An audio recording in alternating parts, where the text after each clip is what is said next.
we're going to a chocolate farm to learn about the Mayans.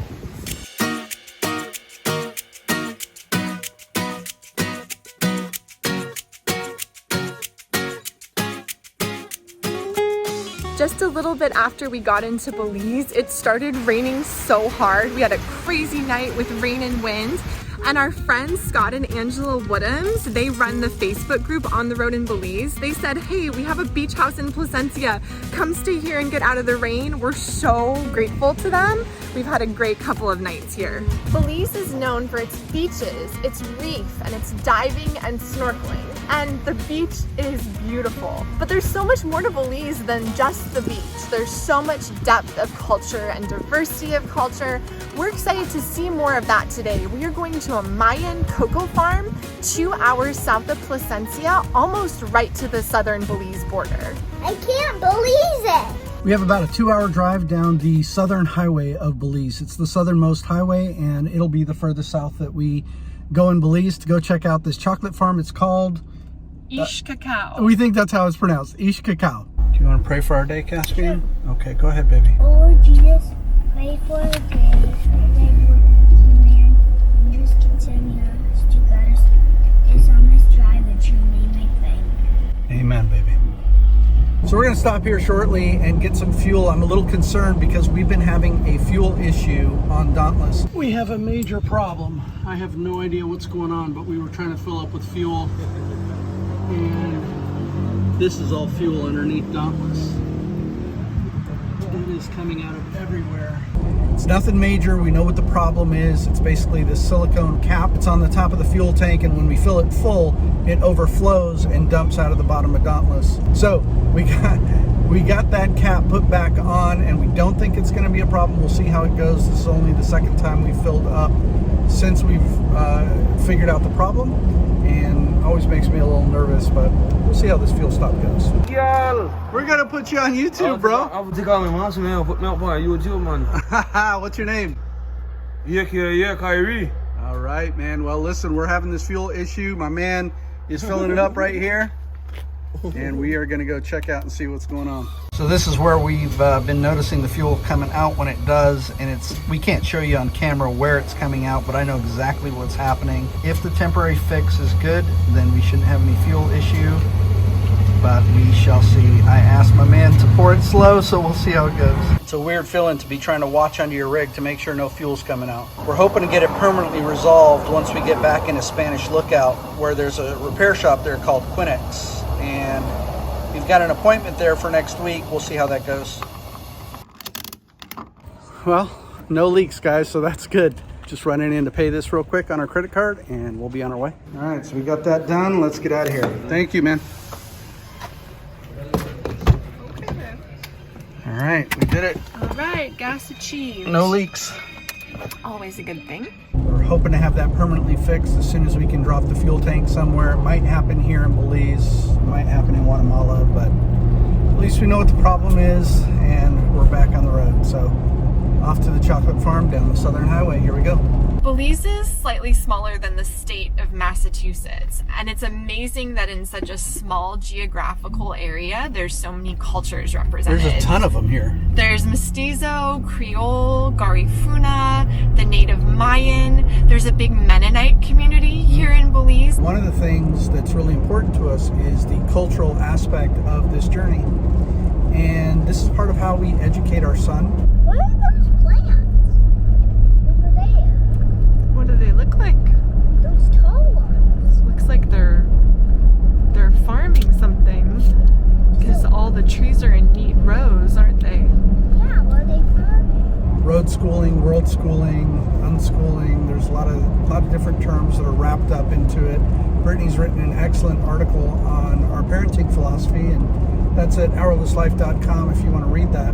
But you know, today, for example, we're going to this farm that has been in this family for generations, and they're a Mayan family. So he's going to get to learn about the Mayan culture.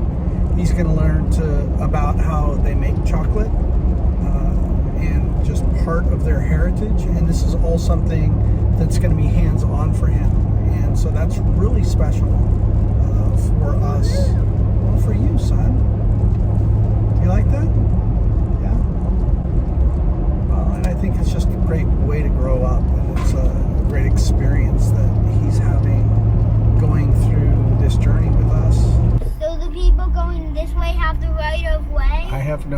son. I am just going with the flow.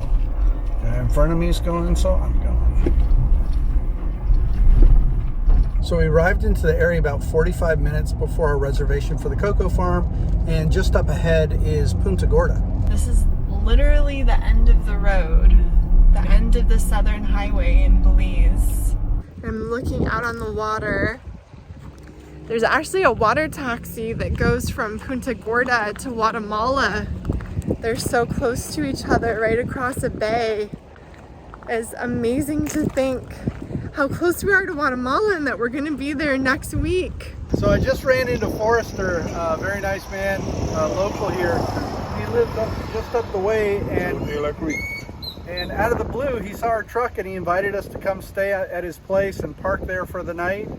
And that's just the hospitality of the folks here in Belize. So thank you, Forrester, very much. Yeah, whenever you come again, you drive it. Thank you so much. Yeah, we're not staying here tonight. We just wanted to check out this little view. We're headed to the chocolate farm, but thank you, Forrester. Very nice meeting you. We hear it's a beautiful family that runs this farm and is very proud of their heritage, their Mayan heritage, and sharing what they have done and what their ancestors have done. And we thought it was important enough to share that with you. So we hope you enjoy this tour, and let's go check it out. Right up here, maybe on the right, it's kind of buried behind the little shrubbery there. Welcome to Ish Cacao. I think this is their designated parking area. Yeah. So the first thing that hit me is how humid it is out here. It is hot and humid. As soon as we step out of the Jeep, we are going to go check this place out. Hello. Hello, hello. How are you doing? I'm doing great. It's great to finally be here. I'm Eric. I'm Henry. Henry, very nice to meet you. Hello, world. We're gonna see the crock from this fruit into chocolate. Wow. And we're gonna eat the chocolate. Welcome to Ish Cacao Maya Belizean Chocolate. Our chocolate comes from, of course, one of these yellow fruits. If you need a better perspective, this is one. This little area is our backyard. And our backyard is what we would classify as a tiny little jungle. We have a cacao, we have a soursop, we have coconut, we have noni, we have coffee, we have lime, oranges, we have almost everything being found in one single backyard. I can see it starting to come off. What do you expect to find inside of this Beans? fruit? Beans? Mm-hmm. Ooh. You kind of gave it away. But what's on the beans? Or how do the beans look? I don't know how the beans look until I see them. I've never Alright. seen cacao beans. At least not right from the fruit. And then, Whoa, voila, look at that. What does it look like, Caspian? white beans. White beans. It looks like a lobster tail, perhaps garlic cloves, or even a giant maggot. So what's holding it all together is what we refer to as the placenta. And that white stuff around it, those are the pulp. How do you take the placenta off? Well, we go through fermentation. So take a bean. We want you to just suck around the bean. Don't bite into it as yet. So just suck on it. And what do you taste? Kind of like an orange, lime, mango, Mango. or a pineapple perhaps? What do you think, babe? Mango. I taste mango. Wow. Bite into your bean and leave one half in your mouth and take one half out. What's Look at that. What's See? that? It's purple inside. Now chocolate isn't purple, and this is the reason why we have to take this bean into fermentation. Fermentation would start to create a much darker brown, and it also starts to develop chocolate flavors. What are those? These are after they have been sun-dried. You see, fermentation is step 2, sun-drying is step 3. After sun-drying, which takes over 14 days to be complete, your results are these dry beans. However, it's not done yet, so we have to take it into roasting. The roasting will take place for a total of 45 minutes under temperatures of 360 degrees, which is enough to not burn those beans, but to get it crunchy. Wow. Here we go for you, Caps. Alright. And those shells, we need to remove them. You hear that popping sound? Kind of. Here, this is so hot. Press hard enough. I can hear it. Do you hear it pop? Oh, this one broke. Yeah, we're planning to hire, so if you want to stay here, Caspian, join the Oompa gang. This is what we would now refer to as cacao nibs. So, when are we going to go to the next step? The next step is when those nibs are crushed on top of the stone tool. You are making chocolate, son? What part of the process is this, Caspian? Grinding it. I think your Mayan ancestry is coming out, son. What you see here are still tiny bits of nibs in there. What we want is a silky smooth chocolate. And I'm going to take it up to 3rd gear. Here we go, baby. So I'm going to go move a little quickly. You